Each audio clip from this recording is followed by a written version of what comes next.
केवल भारत में ही नहीं परंतु विश्व भर में श्री कृष्ण की लीला प्रचलित है। आप में से कई लोग श्री कृष्ण की कथा जानते होंगे, परंतु आज हम श्री कृष्ण की जुड़ी कुछ ऐसे रहस्य जानेंगे जो शायद आप न जानते हो।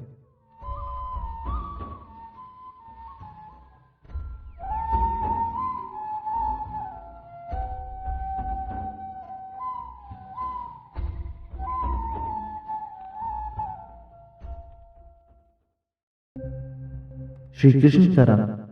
पुराण के अनुसार कुछ लोग कृष्ण जी की त्वचा का रंग काला और ज्यादातर लोग श्याम रंग से मानते हैं। श्याम रंग अर्थात कुछ कुछ काला और कुछ कुछ नीला, मतलब काले जैसा नहीं।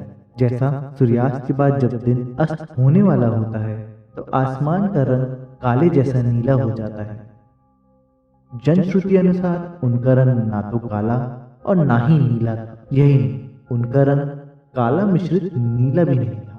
असल में उनकी त्वचा का रंग मेघ श्याम था, यानी एक बादल के समान, अर्थात काला, नीला और सफेद का मिश्रित रंग था। कृष्ण जी की गंध। माना जाता है कि श्री कृष्ण के शरीर से मादक गंध निकलती रहती थी। इस गंध को वे अपने गुप्त अभियानों में छुपाने का उपक्रम करते थे। चौंकाने वाली बात यह है कि यही खूबी द्रौपदी में भी थी। द्रौपदी के शरीर से भी सुगंध निकलती रहती थी। लोगों का मानना है कि इस खूबी के कारण ही श्री कृष्ण ने द्रौपदी को अपनी बहन माना था। माना जाता है कि श्री कृष्ण के शरीर से निकलने वाली गंध गोपी का चंदन और कुछ कुछ रात रानी की सुगंध से मिलती जुलती थी। कुछ लोग उसे अष्टगंध भी कहते हैं। श्री कृष्ण की मृत्यु। श्री कृष्ण का बचपन गोकुल, वृंदावन, बरसाना आदि जगहों पर बीता है। कंस का वध करने के बाद उन्होंने अपने माता पिता को कंस के कारागार से मुक्त कराया और फिर जनता के अनुरोध से मथुरा का राजभार संभाला। उसके बाद श्री कृष्ण ने द्वारका में अपना निवास स्थान बनाया और यही नहीं, उन्होंने महाभारत युद्ध में भी भाग लिया। महाभारत के युद्ध के बाद जब श्री कृष्ण गांधारी के पास गए तो गांधारी ने अपने 100 पुत्रों की मृत्यु से क्रोधित होकर श्री कृष्ण को उनके पुत्रों की मृत्यु का कारण बताते हुए श्राप दिया कि तुम्हारे कारण जिस प्रकार मेरे 100 पुत्रों का नाश हुआ है, उसी प्रकार तुम्हारे वंश का भी आपस में एक दूसरे को मारने के कारण नाश हो जाएगा। जिसके कारण एक पर्व में सभी लोग मदिरा पान के नशे में हो गए और एक दूसरे को मारने लगे, जिसके कारण भगवान श्री कृष्ण को छोड़कर कुछ लोग ही जीवित बचे थे। एक दिन वे इसी प्रभाव क्षेत्र के वन में एक पीपल के वृक्ष के नीचे योग निद्रा में लेटे थे। तभी जरा नामक एक बहेलिया ने भूलवश उन्हें हिरण समझकर विष युक्त बाण चला दिया, जो उन्हें पैरों के तलवे में जाकर लगा और भगवान श्री कृष्ण ने इसको बहाना बनाकर देह त्याग कर दिया। मार्शल आर्ट्स के जन्मदाता थे श्री कृष्ण। भारतीय परंपरा और जनश्रुति के अनुसार भगवान श्री कृष्ण ने ही मार्शल आर्ट्स का आविष्कार किया था। दरअसल पहले इसे कलारी पयाटू कहा जाता था। इस विधि के माध्यम से ही उन्होंने चारूण और मुष्टिक जैसे मल्लों का वध किया। तब उनकी उम्र कुछ 16 वर्ष ही थी।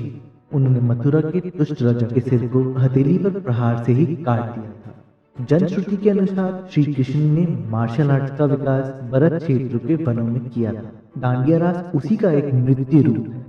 कलारी पयाटू के प्रथम आचार्य श्री कृष्ण को ही माना जाता है। हालांकि इसके बाद इस विधि को अगस्त्य मुनि ने प्रचारित किया था। इस कारण ही नारायणी सेना भारत की सबसे भयंकर प्रहारक सेना बन गई। श्री कृष्ण ने ही कलारी पयाटू की नींव रखी थी, जो बाद में बौद्ध धर्म से होती हुए आधुनिक मार्शल आर्ट्स में विकसित हुई। बौद्ध धर्म के कारण ही यह विद्या चीन, जापान आदि बौद्ध क्षेत्रों में खूब फली हुई।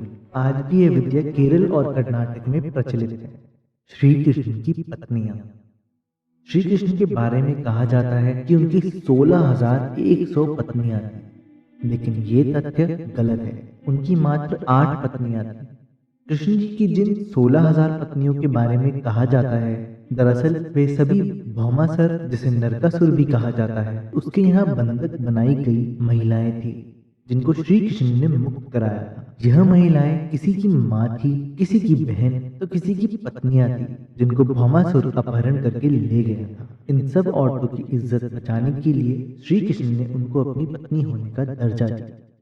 तो दोस्तों ये थी श्री कृष्ण के बारे में कुछ रहस्यमय बातें। अगर आपको ये वीडियो पसंद आई हो तो प्लीज हमारे चैनल को सब्सक्राइब करें, हमारी वीडियो को लाइक करना ना भूलें और इस वीडियो को शेयर जरूर करें।